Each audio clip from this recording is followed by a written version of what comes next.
Oh my God, you guys, if you have ever thought to yourself, I can't show up as the strict protective parent I want to show up as right now because I'm scared that my children are just going to want to go live with their other parent. You're so in the right place right now because I have author and lead trainer Patty Ney of at over at All About Parenting, who's going to be on with us today talking about all of the parenting styles and the things we need to do even more so once we are co-parenting and terrified of whether or not our child may like the other parent more. He's really, really inspiring. He's speaking all over the place. He was featured at TEDx. He's led hundreds of workshops, seminars, meetings for more than 100,000 parents worldwide. He's an author, and his book, When at the Zoo, Watch the Humans, great title, was a #1 Amazon bestseller. So I'm really excited for you guys to get to know him today. Let's say hello. I'm so excited to be talking to you, Patrick, or should I say Patty? Well, Michelle, my friends call me Paddy, and since we've known each other for so long, For you can so call me long. Paddy. Besties, I will be on the Patty level.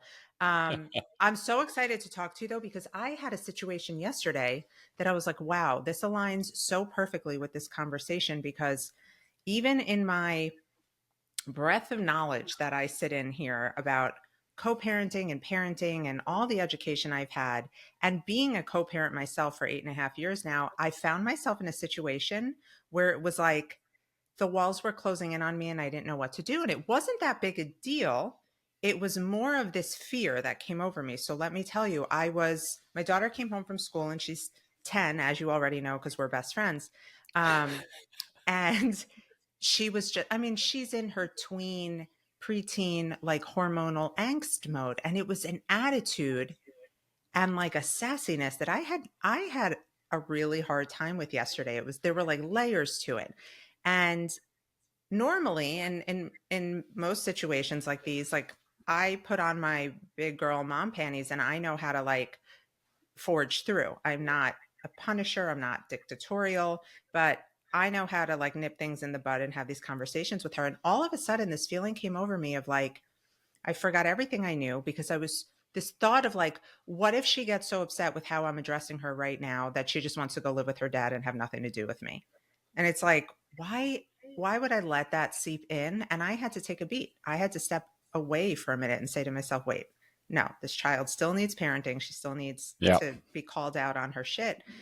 But this is a huge problem for a lot of us as co-parenting moms, I think. We have this way of doing things and then we split up and then fear takes over and then we don't know what our parenting styles are anymore.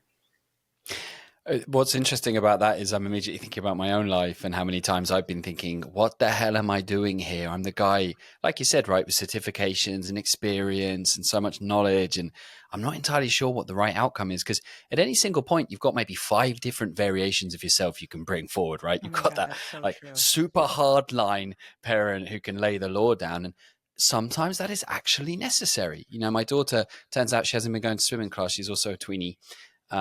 For about 6 months and I didn't know about it. And I said today, I'm like, I'm paying for your education. You're going swimming. And I was being that hardline dad. And I felt super guilty afterwards because I thought like, that's not the kind of dad I want to be. It turns out she went swimming today. She kind of overcame her fear of the locker room that I think it was. And she just pushed through. Right. So I guess today that was a win. I'm not sure because you don't know what the potential outcome is of anything you might say or do. But you've got 2 people in that dynamic because you've got you at the end of a day, right? You've had a long, busy day being amazing as Mm-hmm. you always are, Michelle. But also you've got Bella like coming back and she's had a tough day at school, right? That's a super stressful situation to be in. I don't know how many kids are in her class. 25, 25 maybe? kids, and it's like a pressure cooker. Like, For now real. they're not just worried about like sitting in their seats and like paying attention. It's the friends and the social part and who said what and who's Oh, playing with who and how do I look? How am I being perceived? I'm now wearing deodorant. Does that work? Like, there's so many things. so many things. And of course, some time has gone by since we've been there, right? So we don't remember. Plus, it's Thursday. So, or that was yesterday, right? It's Wednesday, Yesterday, middle of yeah. the week, right? Like, there's no worse day than Wednesday. You've got 2 more days to go.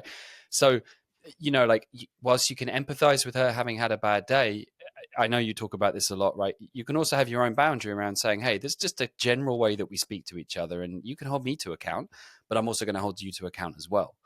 So you add this all together. The honest answer is you can't get every day right, right? That's one of the one of the kind of lies, I guess, that the parenting industry tells people, right? Which is you can't make mistakes. Mistakes are potentially dangerous. You could screw it up.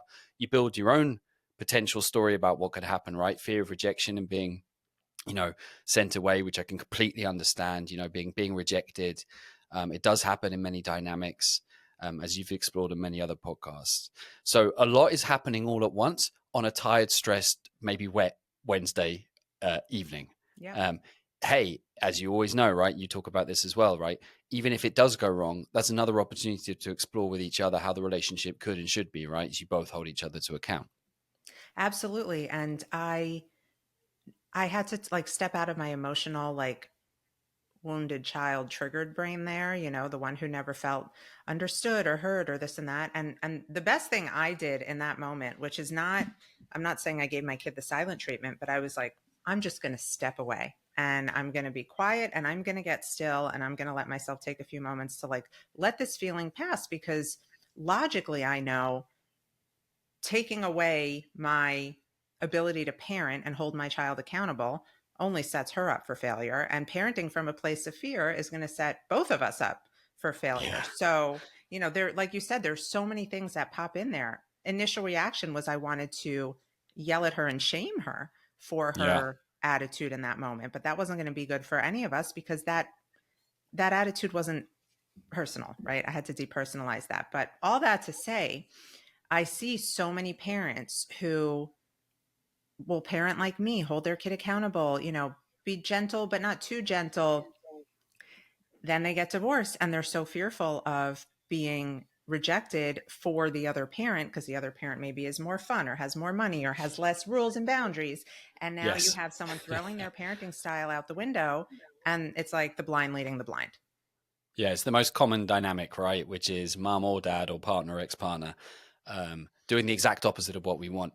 And, I've come to my private conclusion, which is kind of if we're together or not together, we're still dealing with the same person, right? That we can have that dynamic. The circumstances are very different, probably less extreme, but you can have exactly that with your partner, even if you're living together, right? Where you've set up some screen time rules and then 2 days later, they've allowed like 3 hours of iPad time when you literally agreed 2 days ago.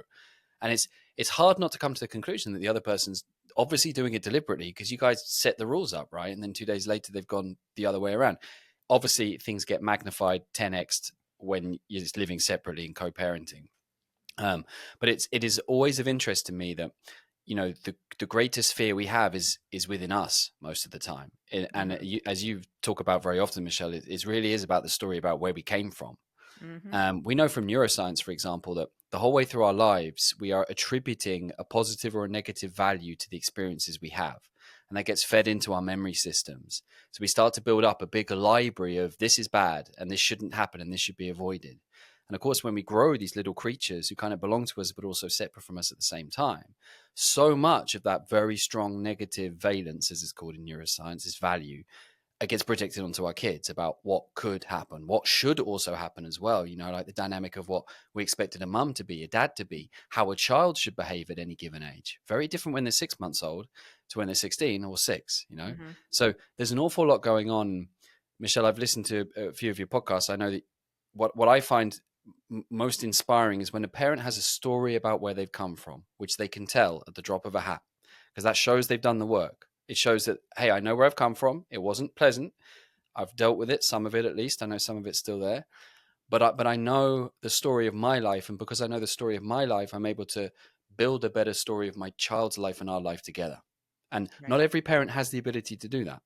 No, I know. And I think that self awareness is huge, especially because, I mean, it's no secret that the minute you welcome your first child into the world, all of a sudden these wounds that you didn't even know existed are Mm. coming up for you, right? And it's like you're now met with like what you didn't have as a kid, what you wish you had, and wanting to give your child a different experience. And then also parenting from a place of like, what is my child going to say about me in therapy one day? And that's regular parenting. Now, we haven't even talked about the divorce piece yet. So it does become really challenging. And then there's all the outside noise. There's helicopter mom, gentle parenting. I heard something the other day, snow plow. I mean, there's 80 million different types. Have you heard of snow plow I parenting? haven't heard of snowplow. Teach me, please. It's like the helicopter, if the helicopter were on fire and someone was throwing gasoline at it, but it's basically you just like plow right into any situation to make it comfortable or make it better for your kid so they don't have Oh, to feel any discomfort, which as moms who are co-parenting, we tend to carry this like guilt and shame of putting our children in this situation. It sometimes happens. yeah. It's very much a maternal energy, right? Which is like I want to protect this little baby chick that I've literally carried inside me. There's something so even the shape of the baby, right? Like it's close to me, I can hold it and keep it safe. And that empty nest syndrome, Hmm. as it's known, is real. I'm obviously a dad, so I think like it's not really maybe it's masculine and feminine, but there is that energy of pushing the bird out of the nest to get it to fly, which involves it falling down and breaking its wings a few times. I'm always reminded of that quote by Mark Twain: "I lived through many terrible experiences, most of which never happened." And I love that quote, right? Because again, it's so much inside Yeah. us. There's John Milton. He said, the mind is a special place of its own. It can make a heaven of hell and a hell of heaven, Hmm. and that speaks so beautifully to the way so much of the pain of our parenting really is about the story of where we come from. And I've definitely been there as well. When my daughter was a year or two old, I was going through this weird thing where I was really trying to play the part of the guy that I thought my dad was, or this kind of image I'd built up of him. Always calm, always cool, always collected, always had a solution. And it was a bullshit story, really, because yes, that's part of him, but it's not the only part of him. He was also weak, lazy, not on point. And it took me quite a long time to realize that I don't have to pretend to be this guy. I can actually just be me in all my horrible gloriness, or Yeah, of gory course. horribleness. Yeah. Well, I think letting it be real for you is scary because you don't have a blueprint. Oh, you do. You have the blueprint of your parents, and it's either I'm going to do it like this or I'm going to do it the complete opposite. But you put so much focus on that external sense of parenting self that you totally forget to tap into what's inside and what you already know and your intuition. And again, there's all the noise about which parenting styles are good and why, and which ones are bad and why. And then you're overthinking everything you do. And it's a really difficult place to be in. Like my good friend has this saying that parenting's only hard if you're doing it right. And I'm like, man, it's or if you care. And it's really hard for a lot of us. But What are it's also some of partly because we're in a kind of like slightly postmodern world where we don't, certainly speaking internationally, I know it's maybe a little bit different in America, but church doesn't play such a role as it used to. Mhm. Whatever religion or faith you happen to follow is no longer pushing you. There's also society doesn't quite have its boundaries as it used to as well. So there's less life belts to hang on to as you go through the rapid river of this experience. So for most of us, we do play by society's rules, right? We work hard, we save up our money, we feel like we're following everything you're supposed to do, and yet when there's an emptiness inside you, there's usually a calling for you. And when your child appears, all of a sudden there's something even more important than you ever thought you could possibly imagine for the rest of your life. Something that you would not only die for but also kill for, to Mhm. keep alive, that Mhm. gift of life which you've passed on. And that is that spark which can light that journey which you've been on, I've definitely been on as well, of discovering, like, who am I? What is this self? We're in 2025 and we've only had psychology around for about 100 years. We are literally the first generation which is asking ourselves, what kind of parent do we want to be? The most common pattern I find, is that typically in any dynamic between mom and dad or co-parents, whoever they happen to be, is we typically tend to have the more permissive parent and that more authoritarian parent. Mhm. And all the kind of, tiger, helicopter, lawnmower, and all the rest of it, there are always kind of slight variations basically on that theme. And the more time I've spent looking at neuroscience, the more I've come to this understanding, which is that I think children probably need both. And if I can, Michelle, without getting too geeky, I thought I could Please maybe get explain why. geeky. I love geeky, There's a, especially there's a, with your accent. I mean, it'll be beautiful. I'm always saying to the team, right, do I sound clever? And they're like, you sound way cleverer than you actually are. I'm We kidding. won't I'm tell kidding. anyone. I was once in Tulsa, in a Target, and the lady was like, "Where are you from?" And I said, "England." And she actually called all the staff from Target to come and listen to my accent. It was one of the best hours of my life. We had such fun. There's a there's a flow and a process and a basic principle of nature which some times is talked about as homeostasis. So it's probably an idea you're familiar with. Mm-hmm. This idea of balance, that nature is looking to seek to achieve balance. And we have a whole bunch of systems inside us which are homeostatic in nature. We breathe homeostatically. When we need more oxygen, we breathe more rapidly. We sweat homeostatically when we need to cool our body temperature down. These are all autonomic things that are happening inside us. But the universe also operates on very similar principles as well. For example, when we're trying to create our thought, which is kind of a wild thing when you think about, we don't really understand inside our mind, that is involving little brain cells, neurons, creating an electrical charge through the transfer from positive to negative. And wherever I look in nature, I see the pattern of this plus and this minus, which doesn't mean good or bad, but this masculine or this feminine, you can say, which is a concept going back to Taoism and dualism and Buddhism and so many other religions besides. And I see it everywhere I go, everywhere I'm looking for. And homeodynamic, I think, is probably a better word rather than homeostasis, because you need to create a charge via the interplay between the positive and the negative. So for mums and dads, together or apart, who feel like the other person is doing this deliberately, deliberately giving the screen time, deliberately giving the sweets, whatever it happens to be, the candy, there's probably an element of homodynamics inside this. And if I break down what I mean a little bit further, if we create an extreme pull on our permissiveness or our authoritarianism, it's very likely the other person is going to try and counterbalance us by doing the exact opposite. So let's say we have a permissive mum, thinks that dad's being a little bit too severe in whatever dynamic, together or apart, probably going to be the kind of person who starts to get even more permissive. Like, come on, let's have a TV night and stay up until midnight. That kind of thing. The way, in my opinion, working with mums and dads at All About Parenting, that we can see a change in the other person is always to begin with us, because we can't expect someone else to change unless we do. So if true. we're stuck inside our judgment place, they'll never change, because we're just punching them in the face with the truth. And it's also where you're expending that energy. If you're focusing it all on how to change the other person or what they're doing and not doing, you're taking away a lot from yourself and your children and your own experience. Yep. There's Matthew 7:3 from the Bible. Why are you pointing in someone else at the sort of speck in their eye when you ignore the plank in your own, right? Mm-hmm. Mm-hmm. The way we try and fix our relationship problems is the way we try and fix our kids' problems. We just tell the other person they're wrong. Then we tell them again. Then we keep telling them. Then when they do the opposite to us, we start kind of bitching at them, getting angry, jealous, guilty, nagging, pestering, punishing, cold shouldering, sending angry messages or links at 2 a.m. saying, this is why you're wrong. If I just send you like one more article from a trusted source, you'll turn around and go, oh, yeah, actually, the thing that I used to believe fundamentally, I'll just won't believe that anymore.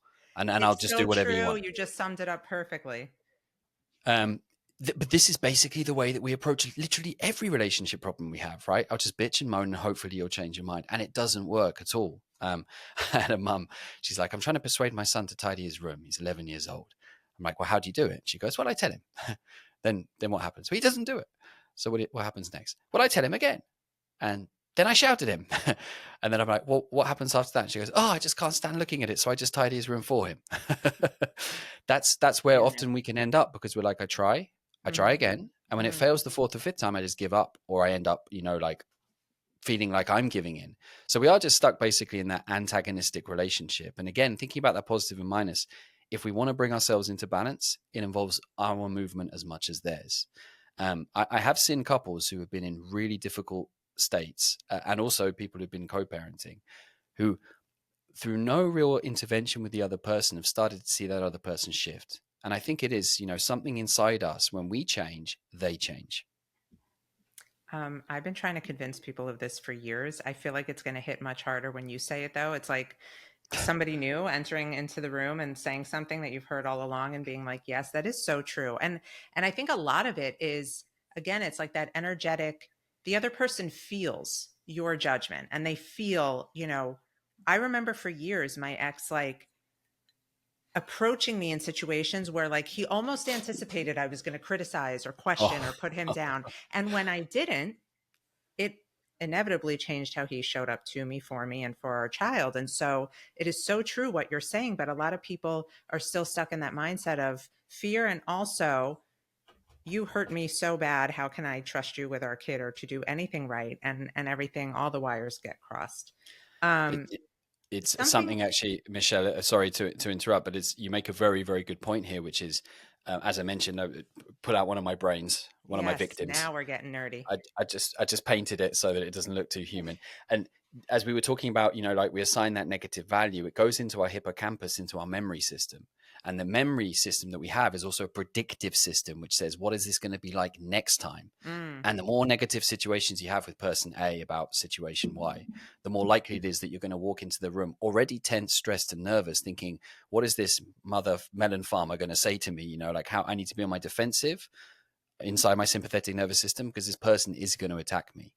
mm, We keep on punching people in the face with the truth, and then we get surprised when they put their hands up like this and right. close themselves down. Right, right. Yeah, I mean, truth hurts sometimes, but it is so transformative.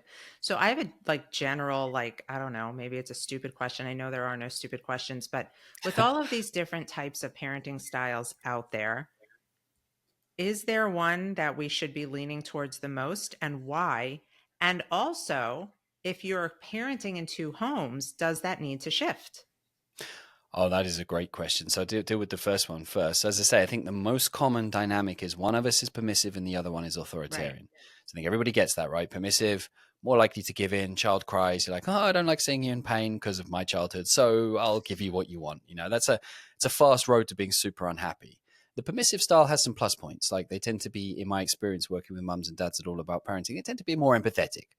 They can look at things from a kid's point of view, which is a super skill for sure. Hmm. Hmm. The authoritarian parent, on the other hand, very much that person's my way or the highway. Rules here. This was what done to me, so it was no problem. And you're like, Oh, buddy, you're I've heard super that unhappy. before.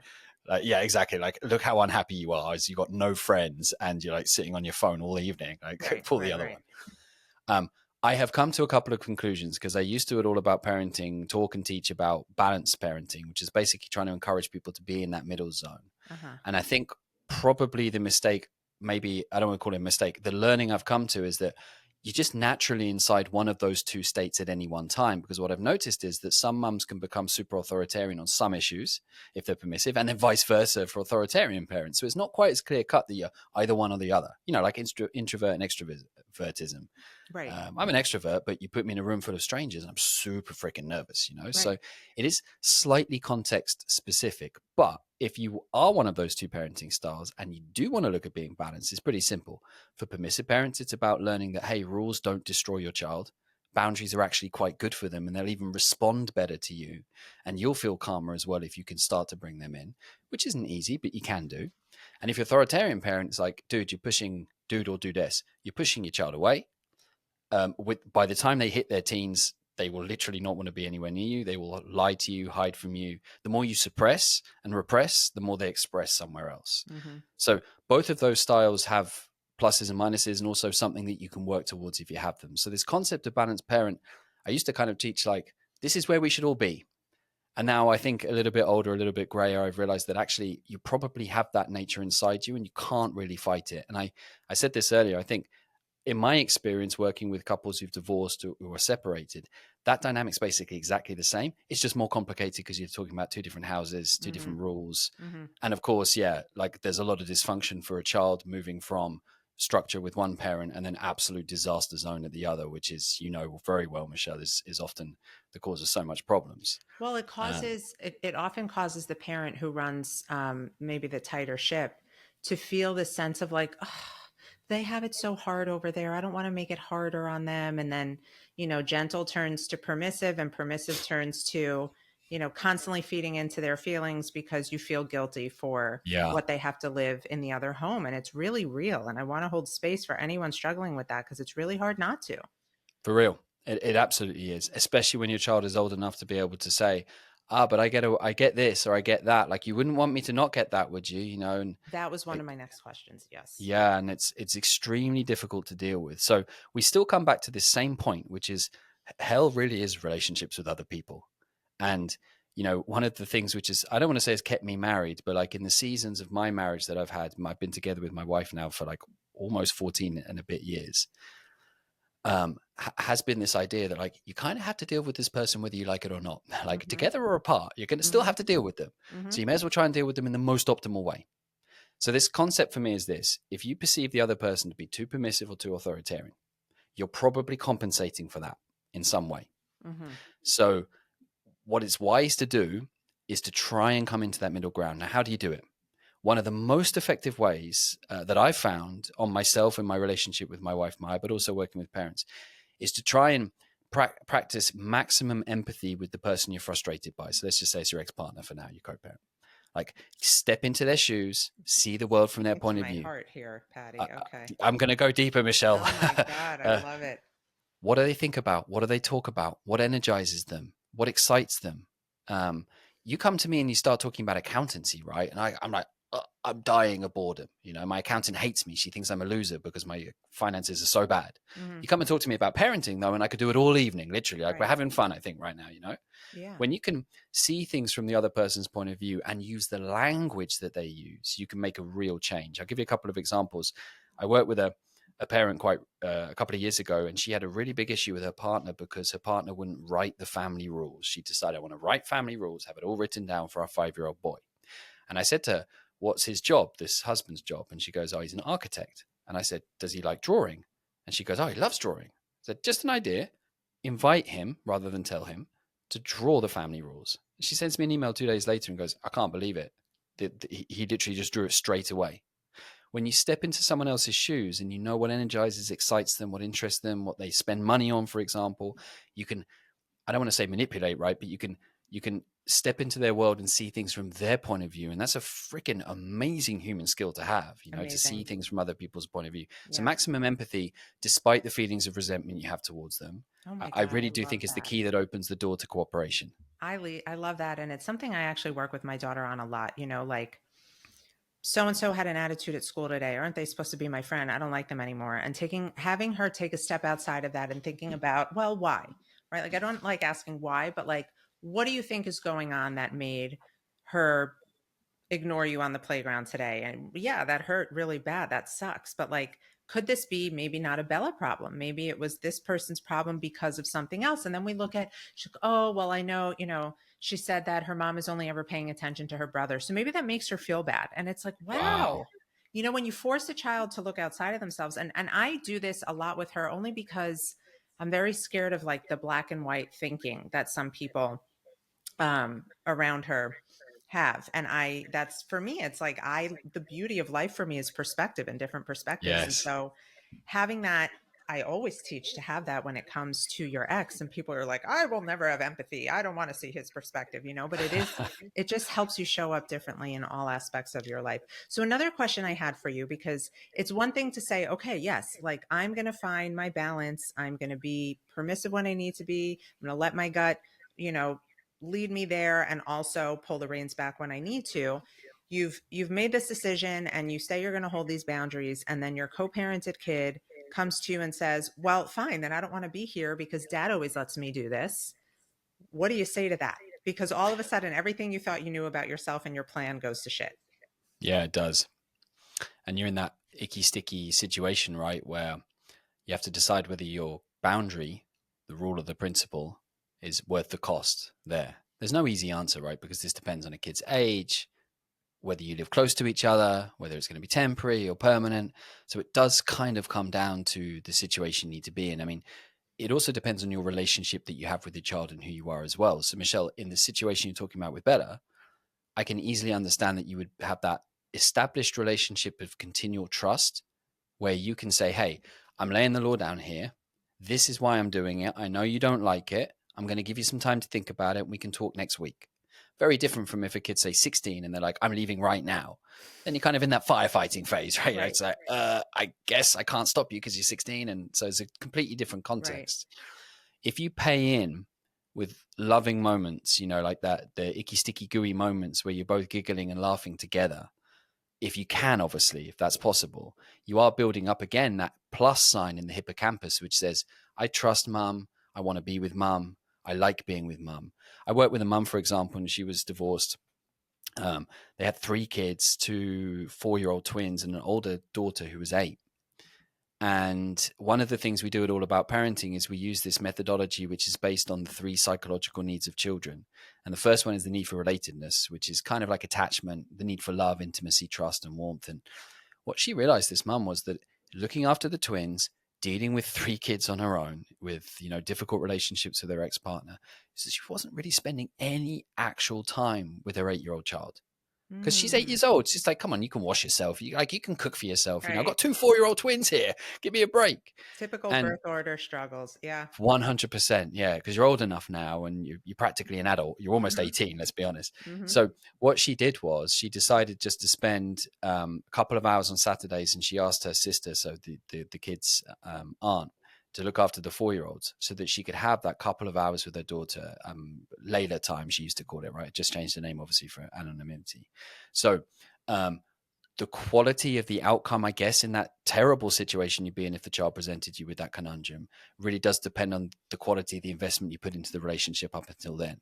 I mean, you know, sometimes we also have to say, this is the boundary I have. And if you choose to cross it, autonomous individual human being, that is your choice. And I'm going to respect that choice, but I'm also going to respect my boundary. Now, it's easy for me Mm, to say that, super hard to do in practice. right. Right. Yeah. Because when you're threatened by your child, who knows how to manipulate in that moment, because they know what's going to get you right in the gut and pull the old, well, I'll just ask dad. It's a very, very tough place to hold a boundary. But in my opinion, I mean, I think of short term versus long term, right? Short term, they're going to hate you. You're going to cry. It's all going to suck if they make that comment and then stomp off to dad's. But long term, what are you teaching your child? Like, what is the lesson here that is outside of yourself, outside of your relationship with them, that like life is not to be manipulated. And sometimes you got to stay in your lane, right? And I think that's a more powerful lesson than in the moment protecting your reputation with your child. Yep. I mean, I know everyone listening to that knows that in theory, and then in practice, we all fall apart as we're like, "Oh my gosh!" Well, that's what happened to me yesterday is like, I had to reach outside of that feeling and right there and then and be like, you know what? Either way, even if I put her in her place and have the conversation with her right now that she doesn't want to have, which I do in a gentle, loving way once I give her time to calm down, I'm teaching her a valuable lesson, even if she runs out the door to go live with her dad, Yeah. it's still something that needed to be said. And it's our job as parents to say the things, even when our kids don't want to hear them. I think the thing I love about that, Michelle, is that instead of just being reactive, like you say X, I do Y straight away. You had that little reflective pause where you had just like the half a second where you go, hang on a second, what's like the best of 5 potential things I could do here? And you pick that one. And it wasn't comfortable, but you actually did it as well. So one of the biggest challenges for us as parents is actually knowing like what are my rules and boundaries, like how would I react in that situation by listening to podcasts like Moving On is so great, because you are trying to build up again a memory bank of if situation Y happens, like Z responses or Z responses, you guys would say in North America, would be the best thing to do. And there is a world of difference between that and the parent who's never been to a workshop, seminar, read a parenting book, is literally just making up as they go along based on the example they got from their parents. It's going to be far more like automatic response, strong emotion, and with that strong emotion, judgment, labeling, shaming, guilt tripping, and all the rest. I, as upset as I was yesterday afternoon, I went to bed feeling really proud of myself for the fact that, because at first I'm like, oh my God, am I giving her the silent treatment? Am I being, a neglectful parent? And I realized that the power of that pause for me and not reacting, because what was going through my head was like me wanting to let her know how much she upset me. Also, I'm like, that's it, taking away her iPad for the next 2 weeks, like every punishment, everything. And I'm like, wait, this is serving no purpose, because I needed to get quiet with myself so I could hear what her behavior was telling me. Right. And that led to like the most beautiful conversation between us before bed, where we both apologized and we both understood where the other one was coming from. And I love those moments, but I couldn't have had that if I just reacted, and then she wouldn't want to open up to me at all. And then, the pattern continues. Yeah, I love that. I love that. And again, let's also maybe take a really long view. Like, I sure we all had a friend who got everything they wanted. And you look back at them now and you're like, oh man, I'm glad I'm not that person, because they like kind of sucks, looking from the outside, at least judgmentally. But, you can see how that just did not work out for them. And then you can I also see that child who had the tough upbringing, I don't know, like strongly religious or very strong parent. And, like it wasn't fun at the time, but it gave them something. My discipline. observation, for example, of parents who were parents now who were brought up by a very strongly perfectionist parent. And I work with a lot of those kind of mums and dads, but mostly mums. Those people get shit done. Hmm. they work hard. Hmm. They were certainly trained as children, like work hard, achieve, and it has a downside for sure. But again, I used to say like perfectionism is wrong. You shouldn't be perfectionist is bad. Like, no, brother, it has an upside as well. Um, the trick is to be able to know yourself with a big S to the point where you can see when that perfectionist thinking is overtaking you Yeah. and dominating you and Yeah. dominating your mental space and going, hey, buddy, you don't get to rule me. I know you're there and I appreciate you for what you've done for me, but you're not the whole of me and you don't get to dominate the conversation I'm having with anyone, including myself.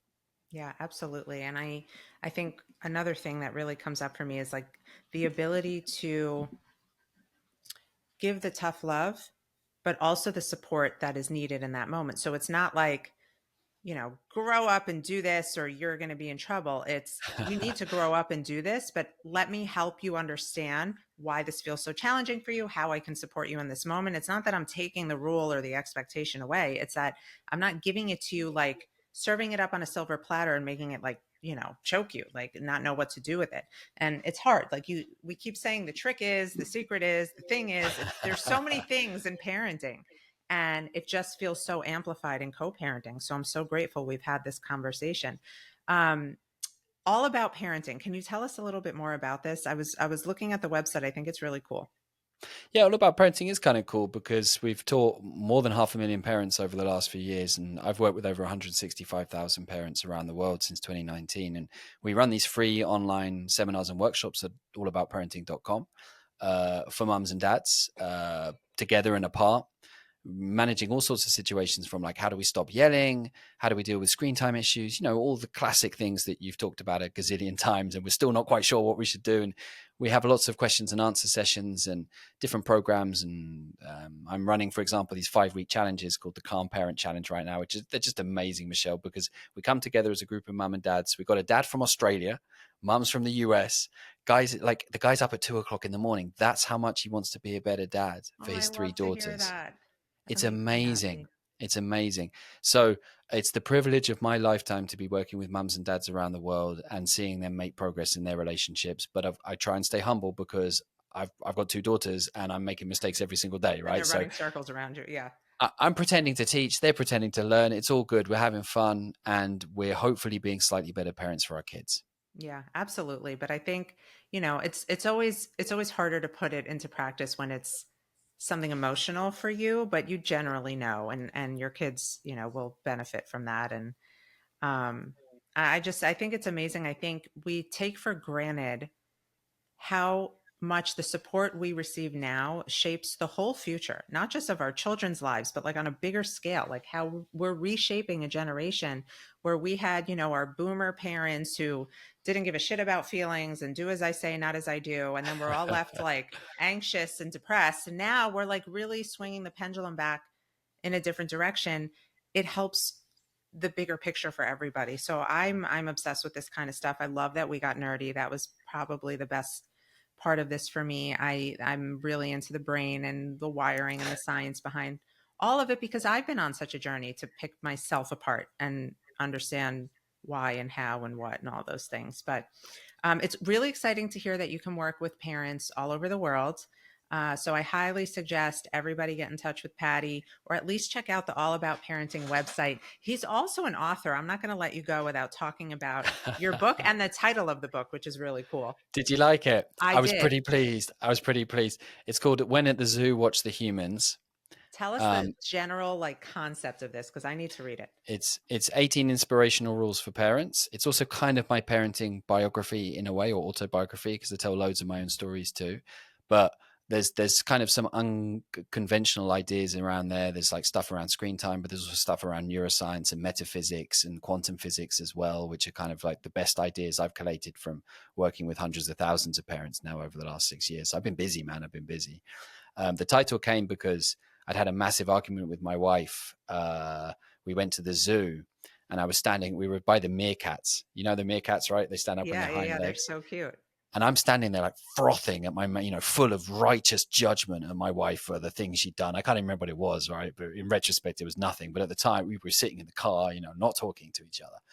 And then I looked over at her and she was standing with my two daughters. I was standing on the side, like, I'm just going to stand over here as a martyr because you've wronged me. Classic thing. Right. And let my energy completely kill the day. Right. Oh man, I mean, Yeah. just like, and I know I will do this for hours if you want me to. It's like I'm so tired after about 3 hours of huffing and puffing. I'm exhausted, and I looked at my wife, who I was so angry towards, and I saw the way she was stroking the cheek of one of my daughters, and the whole thing just completely melted away immediately because I just saw the connection between them, and I had this overwhelming feeling of gratitude to her for the good times and the bad times. I realized that you can't have happy without unhappy. Mm-hmm. The whole idea that we can have happy families is one of the biggest lies we've ever been sold. Mm-hmm. We must have unhappy with happy. Mm-hmm. That's the homeodynamic force that we were talking about earlier. Yeah. And I realized that when you go to the zoo, it's actually, from my point of view, much more interesting to look at what the people do than it is the animals. Right. They're a Right. mystery to me. I find them fascinating. I don't even really know myself, you know.